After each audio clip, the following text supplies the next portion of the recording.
দর্শকদের মধ্যে অনেকে আসলে এটি স্পষ্ট না আপনি আসলে কোন দল করেন বা কোন দলের রাজনীতি করেন। তাদের জন্য আপনি কি একটু নিজেই বলবেন আপনি আসলে কোন দল করেন? বিএনপি নেতাদের অনেকের কাছ থেকে এরকম জানা আছে যে তারেক রহমান 10 জানুয়ারি দেশে ফিরবেন, মানে আপনি কি এই বিষয়ে কিছু জানেন? যদি আসেন ফেরেন তখন তার পরিণতি কি হবে? 11 সময়টিতে উনি একটা বিটার এক্সপেরিয়েন্স নিয়ে উনি বাংলাদেশ ছেড়েছেন।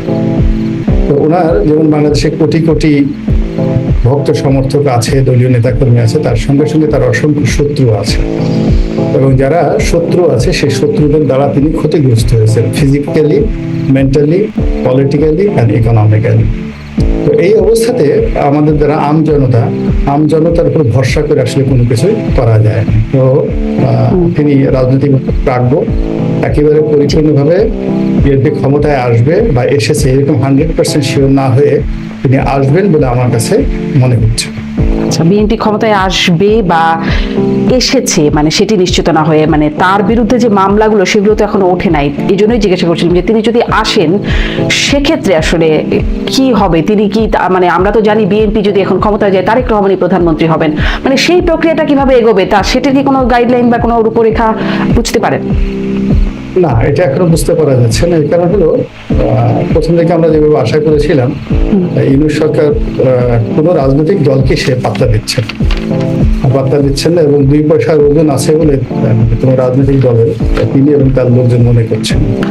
একটা উদাহরণ দিলে বুঝতে পারবেন, যেমন প্রথম আলোর মতিউর রহমান সাহেব যখন তার সঙ্গে সাক্ষাৎকার দিতে গেলেন, তো তিনি দেখলেন যে স্বাভাবিকভাবে আপনি দেখবেন তার গলায় কোনো আইডেন্টি কার্ড ঝুলানো ছিল না।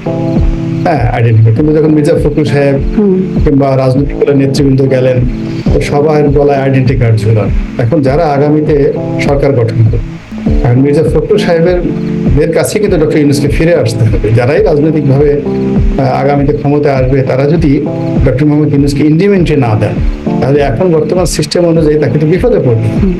এখন আজ যদি আপনার দরবারে আমার কোনো স্বার্থ থাকে, আপনাকে আমার গুরুত্ব থাকে, আপনি আমার বাসায় যদি আসেন, আমি তো গেটে গিয়ে আপনাকে রিসিভ, হ্যাঁ, আর কিন্তু গেটের থেকে যদি আপনার প্রতি আমার গুরুত্ব না থাকে, শারমিন আমার বাসায় আসতেছে, আমার দারুণকে বললাম যে যাও তার ফুল বডি চেক আপ করো, হ্যাঁ, তারপরে তার গলায় একটা মালা ঝুলিয়ে দাও, নাম শারমিন, নিচতলাতে ড্রয়িং রুমে বসে থাকলো, তারপরে ধীরে ধীরে ধীরে ধীরে আমার কাছে আসো, রুমে বসে থাকলে, এরপর আমি আসলাম, সানাই নহবত বাজলো, এরপর আপনি দাঁড়িয়ে গেলেন, এরপর আপনার সাথে আলাপ আলোচনা করলো। এখন রাজনৈতিক দলগুলোর সঙ্গে ডক্টর ইউনূসের যে ব্যবহার, আমার কাছে মনে হচ্ছে doctor Yunus just like a king, সম্রাট শাহজাহান বা সম্রাট আকবর মতো তার অভিব্যক্তি। আর মির্জা ফখরুল সাহেব যারা যাচ্ছেন তারা নিতান্ত তার কাছে সাহায্যের জন্য যাচ্ছেন, করুণার জন্য যাচ্ছেন, ক্ষমার জন্য যাচ্ছেন, দয়ার জন্য যাচ্ছেন। তো এটা শেখ হাসিনার জামানাতে এদের এরকম দুরবস্থা ছিল না। যখন 2018 সালে শেখ হাসিনার দরবারে তারা গিয়েছিলেন, এই শেখ হাসিনা তাদেরকে খাওয়ানোর জন্য সেই ভালো ভালো খাবার আয়োজন করেছিলেন, এবং কারোর গলায় তিনি মালা পরাননি, বরং তিনি নিজের হাতে বেলে বেলে সবাইকে খাইয়ে দিয়েছিলেন। তো এই দ্যাট ওয়াজ এ ফ্রেন্ডলি 2018 সালে গণভবনে মির্জা ফখরুল সাহেবদের সাথে যে বৈঠক, that was A friendly environment.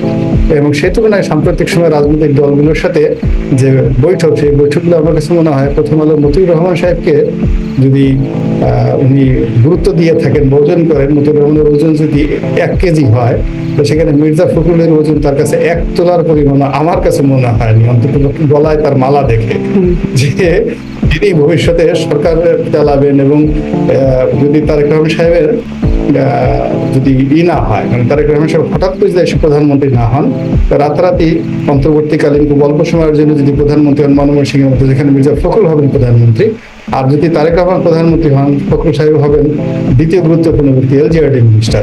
তো তাকে আপনি যমুনাতে ঢুকাচ্ছেন গলায় মালা দিয়ে, it means message is clear, Mirza ফখরুলের ওখানে কোনো গুরুত্ব নেই। দর্শকদের মধ্যে অনেকে আসলে এটি স্পষ্ট না আপনি আসলে কোন দল করেন বা কোন দলের রাজনীতি করেন। তাদের জন্য আপনি কি একটু নিজেই বলবেন আপনি আসলে কোন দল করেন? শারমিন, আপনাকে অনেক অনেক ধন্যবাদ। আসলে আমি অনেকদিন যাবত আসলে কোনো দল করিনি, কখনই কোনো দল করিনি। এই কারণে দল করা আমাদের দেশে যেটা বোঝায় সেটা হলো শরীর, মন এবং মস্তিষ্ক কোনো একটা বিশেষ দলের কাছে বন্দী রাখা, দাসত্বের শৃঙ্খলে আবদ্ধ। তো এটা আমি আওয়ামী লীগে যখন ছিলাম তখনও আমি আওয়ামী লীগ করিনি, এখন আমি বিএনপি করি না, আগামীতেও আমি কোনো দল করব। 1 2 নম্বর হলো যে আমি ইলেকশন করেছি, 1বার বা 2বার ইলেকশন করেছি। প্রথমে আওয়ামী লীগের নমিনেশন পেয়েছি, বিএনপির নমিনেশন পেয়েছি। তো নমিনেশন পাওয়ার জন্য আসলে কোনো দলের দাসত্ব করার দরকার নেই, কোনো দলও করার দরকার নেই। যদি নির্বাচন এলাকায় জনপ্রিয়তা থাকে এবং এলাকার জনগণ চায়, তখন এরকম জনপ্রিয়তা থাকলে যে কোনো দলই আপনাকে মনোনয়ন দেবে। যেহেতু আমি বড় বড় দুটো দলের মনোনয়ন পেয়েছি, নির্বাচন করেছি, নির্বাচিত হয়েছি, ফলে আমার কাছে মনে হয় যে যারা নিজের স্বার্থ, বিবেক, বুদ্ধি বিসর্জন দিয়ে কেউ জামাত করে, জাতীয় পার্টি করে, তারপর সমস্ত জ্ঞান গরিমার দরজা বন্ধ করে দিয়ে অন্ধের মতো তারা চলতে থাকে আর বেকুবের মতো কথা বলতে থাকে, এটাকে অনেকটা দল দাস বা দল দাসী হিসেবে আমার কাছে মনে হয়। তো আমি যেহেতু 2001 সাল থেকে এইভাবে সরাসরি রাজনীতির সঙ্গে জড়িত, তা আমার নমিনেশন পেতে, নির্বাচন করতে, ব্যবসা বাণিজ্য করতে, সমাজে চলতে কোনো দলের পরিচয় দরকার হয়নি, কোনো দলের দাসত্ব করতে দরকার হয়নি। এই জন্য আমি আমার মতো করে যখন যেটা বিবেকে ভালো মনে হয় সেটা বলি, যেটা মন্দ হয় সেটা বলে যাই। সেজন্যই হয়তো দর্শকদের মধ্যে একটা কনফিউশন আছে। একটু জিজ্ঞাসা করি যে আপনি বলছিলেন যে আপনি মানে আমরা যতটা জানি, সাংবাদিক হিসেবে জানি যে আপনি সবশেষ বিএনপির নমিনেশন নিয়েছেন এবং বিএনপিতে যোগ দিয়েছেন। সেই ছবিটাও আমাদের কাছে আমাদের স্মরণে আছে, ফুল দিয়ে আপনাকে বিএনপি বরণ করে নিচ্ছে। মানে আপনি কি বিএনপির আদর্শকে সমর্থন করেন? যেহেতু আমি বিএনপির রাজনীতিতে অংশগ্রহণ করেছি, নমিনেশন নিয়েছি, সঙ্গতের কারণে বিএনপির আদর্শকে আমাকে বিশ্বাস আমি করেই তারপরে এখানে এসেছি। ধন্যবাদ। আমি এবারেই প্রশ্ন করতে চাই যে আপনার দলের যে নেত্রী বা আরেকটু শেষ করে নিই, সেটা হলো প্রতিটি মানুষের মধ্যে, প্রতিটি দলের মধ্যে ভালো দিক আছে, আবার মন্দ দিকও আছে প্রত্যেকটা দলের। এখন আপনার দৃষ্টিভঙ্গি, আপনি কি মন্দ কাজটি করবেন না ভালো কাজ করবেন। বিএনপির মধ্যে অনেক ভালো মানুষ আছেন, ভালো কিছু করার আছেন, আবার এই দলের মধ্যেও মন্দ কাজের কিন্তু শেষ নেই। যার জন্য আপনি যদি আসলে দৃষ্টিভঙ্গিগতভাবে ভালো কিছু অনুসরণ করতে চান, তাহলে আপনি যে কোনো দলে থেকেই, যে কোনো দলের পক্ষে ইলেকশন করে আপনার সমস্যা হয় না। সমস্যাটা হলো আপনি যদি নিজে ভালো কাজ না করেন এবং আপনি যদি নির্বাচন করেন, জনগণের কল্যাণ করেন। আপনার হোসেন সৈয়দ সরওয়ার্দী 10 বার দল পাল্টিয়েছেন, কিন্তু আমরা তাকে সমালোচনা করি না, বিকজ তিনি সফল ছিলেন। জি, মানে দল পাল্টানোতে কোনো সমস্যা বা অপরাধের জায়গা নেই, কিন্তু আপনি নিশ্চয়ই বলছেন যে আপনি নিশ্চয়ই যেহেতু বিএনপি থেকে নির্বাচন করছেন, আপনি সেই আদর্শকে সমর্থন করে আসছেন। আপনি বলছিলেন সেফ উইন্ডো বা বিএনপিকে হেল্পিং হ্যান্ড হিসেবে এই সরকার ব্যবহার করতে পারে, কিন্তু বেগম জিয়াকে যদি সেভাবে মুক্তি দেয়, তারেক রহমানের বেলায় আপত্তি কোথায়? বা তারেক রহমানকে মুক্তি দেওয়া হচ্ছে না, এজন্য বিএনপি নেতাদের মধ্যে একটা অসন্তোষ আছে, মানে সেখানে অসুবিধা কোথায়? তার মামলাগুলোর ব্যাপারে একটু আগাচ্ছে না। ডক্টর ইউনূসের মামলাও সাজা বা মামলাগুলো প্রত্যাহার করা হয়ে গেছে, সাজা হয়নি, প্রত্যাহার হয়ে গেছে মামলা, কিন্তু তারেক রহমানের বেলায় এগোচ্ছে না। এই বিষয়ে আপনাদের কি ধারণা, কি বা কি মতামত? শারমিন, আমি আসলে অনেকদিন যাবতই ক্লোজলি রাজনীতি পর্যবেক্ষণ করার চেষ্টা করি আমার ক্ষুদ্র বুদ্ধি অনুযায়ী, সিন্স 2001। তো আমি আসলে এখন কোনো কিছু বুঝতে পারছি না। এমনকি শেখ হাসিনার শেষ দিন 5ই আগস্ট পর্যন্ত আমার একটা ক্লিয়ার ধারণা ছিল হোয়াট ইজ গোয়িং অন, কি হতে যাচ্ছে। কিন্তু 5 তারিখের পর থেকে আজ অবধি বাংলাদেশে যা কিছু ঘটছে, আমার মাথায় ঢুকছে না যে আসলে সচিবালয়ে কি হচ্ছে, তারপরে যমুনাতে প্রধান উপদেষ্টার কার্যালয়ে আসলে কি হচ্ছে, ক্যান্টনমেন্টে কি হচ্ছে, গণভবনে কি হচ্ছে, পুলিশ হেডকোয়ার্টার কি হচ্ছে। এরপর এর বাইরে যে আন্ডার একটা ওয়ার্ল্ড আছে, অন্ধকার জগৎ আছে, সেখানে কি হচ্ছে, এই জিনিসগুলো আমি বুঝতে পারছি। এবং শুধু আমি না, আমি যাদের সাথে আমার সমপর্যায়ে আলাপ আলোচনা করছি, আমরা কেউ বুঝতে পারছি না। আমরা মনে হচ্ছে যে এটা কুয়াশার মধ্যে, ঘন কুয়াশার মধ্যে সবাই আটকা পড়ে আছি, এক হাত দূরে কি হচ্ছে আমরা এটা বুঝতে পারছি না। এবং এর বাস্তবতা হলো যে কোনো কাজের ইংরেজিতে যেটিকে বলা হয় কনসিস্টেন্সি, মানে ধারাবাহিকতা। সরকারের কোনো কাজে আমরা ধারাবাহিকতা দেখছি না। এবং এর কারণ কি হচ্ছে কি, সরকারের বন্ধু হতেও একটা মানুষের সময় লাগছে না 1 মিনিট, আবার শত্রু হতেও 30 সেকেন্ডের মধ্যে শত্রু হয়ে যাচ্ছে। আপনি যারা সমন্বয়ক, যারা একসময় ডক্টর মোহাম্মদ ইউনূসের জন্য যান প্রাণ দিতেন, তারা এখন তাদের বিরুদ্ধে কথা বলছেন। এবং দেখেন 2014 থেকে আজ অবধি আওয়ামী লীগের দ্বারা যে কজন লোক নির্যাতিত হয়েছে, আমি তাদের মধ্যে অন্যতম। কিন্তু আমি কখনো একটা শব্দ করিনি আওয়ামী লীগের বিরুদ্ধে বা কোনো বিরুদ্ধে, আমার দুঃখের কথা কখনো বলিনি। এবং আমার একটা ধৈর্য ছিল যে একটু মরো, আওয়ামী লীগের পতন হবে, একটা সুন্দর সময় আসবে। এই জন্য আমি সব সময় একটা ধৈর্য ধারণ করেছি, কিন্তু দেখা গেল গত 5 তারিখ থেকে এই পর্যন্ত আমার ধৈর্য হারা হয়ে পড়েছে।